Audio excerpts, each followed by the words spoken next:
कालच्या व्हिडिओमधून ना तुमच्याबरोबर मासवडीची रेसिपी शेअर केली होती। तर आज आपण मासवडीचा रस्सा बनवतो। तर इथं कढईमध्ये तेल गरम करून ना उभं चिरलेलं खोबरं भाजून घेतलं आणि काढून घेतलं ते। नंतर त्याच तेलावरती कांदा गुलाबी रंगावर भाजून घेतला। तसेच सफेद तीळ, खसखस आणि 2 मिरच्या टाकल्यान परतून घेतलं चांगलं। अद्रक, लसूण आणि कोथिंबीर टाकल्यान वाटण थंड करून मिक्सरला फिरवून घेतलं।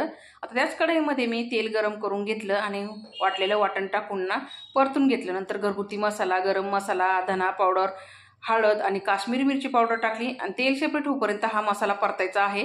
तर त्यामध्ये थोडंसं पाणी टाकलं आणि जो मसाला आहे तो चांगला तेल सेपरेट होईपर्यंत परतून घेतला।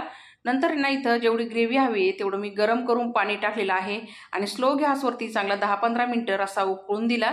चवीनुसार मीठ आणि कोथिंबीर टाकली। तयार झाला झणझणीत मासवडीचा रस्सा।